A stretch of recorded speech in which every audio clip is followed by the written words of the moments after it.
Hi guys. So I want to talk to you a little bit about linking verbs. It was something we finished up our lesson with yesterday. So I thought it would be good to review it a little bit, and then I've got an activity for you to do at home. So just to remind you, a linking verb is one of the being verbs. So am, is, are, was, were, be, being, been, has, have, had, will be, has been. There are more. We're going to learn more about the other ones. But those are the ones we memorized this year because those are the most common. We don't have to memorize all of them. We just have to understand what they are. So those are being verbs. And when we use them in between a subject and an adjective, and we link those things together, we call those linking verbs. So if I say, my dad, and then I say tall, and I'm trying to say my dad is tall, right? So I want to link those two together, my dad and tall, link them together. It's describing my dad. So I use is to link those together.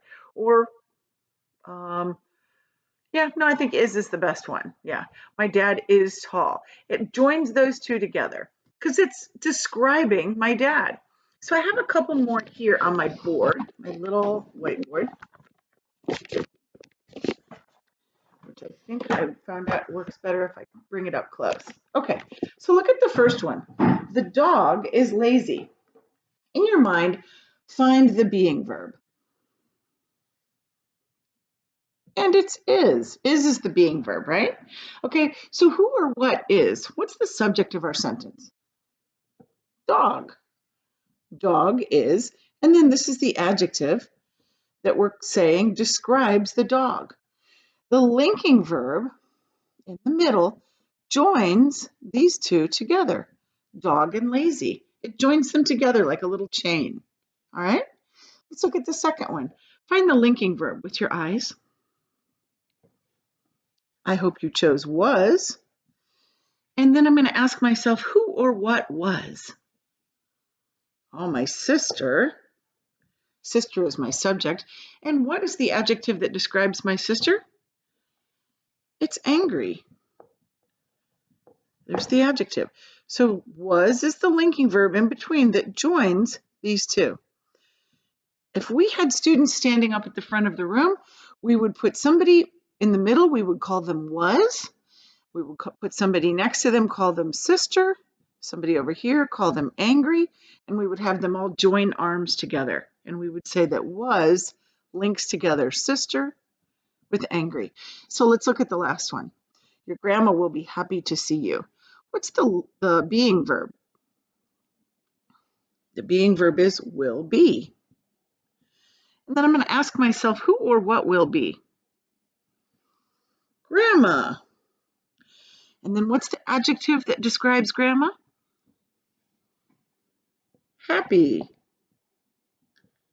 So this being verb links together happy and grandma. It describes grandma.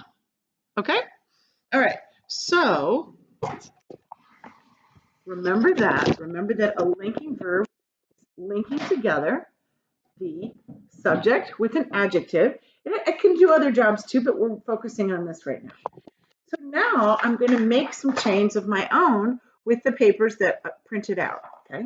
So the blue ones are linking verbs. And then the red ones are subjects. And the green ones are adjectives describing the subjects. Now you might notice that I underlined some of these, and I'll explain why. If you look at these, the ones that are underlined, Mr. Copeland doesn't have anything underlined because there's only one subject or one like word.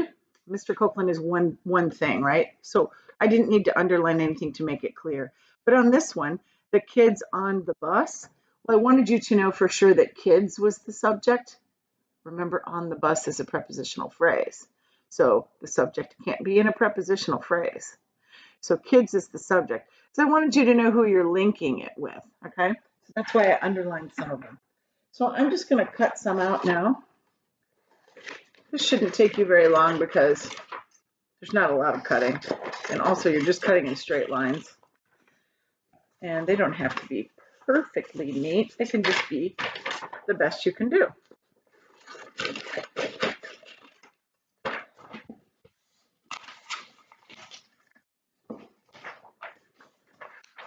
And some of them work better than others. So you can pick whichever ones you think work the best. So here's what I'm going to pick for my sentence. I'm going to say, some of the girls in our class are being extremely boring. Okay, girls, don't take that personally. I'm just making a sentence. So I'm going to loop together some of the girls in our class. Now you could use tape, or if you have a stapler, you could use that. I'm going to use a stapler because it's a little faster, and I have one. So some of the girls in our class, I'm going to loop that together first. Then I'm going to loop together are extremely boring. Now I've got to join these two things together. Some of the girls in our class and extremely boring. I'm going to join them together with my linking verb. My linking verb is going to go in between the two of them and join them together. See? In between the two of them and join them together. Make sure you put these in the right order.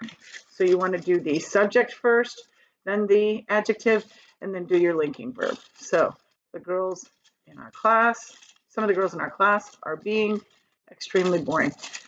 And there's one link. So there you go. That's one of them. There are 10 altogether, so you can make your 10 any way you want to. And then just send me a picture of all of your sentences all linked together. Okay? All right, great. Have a good one. Bye.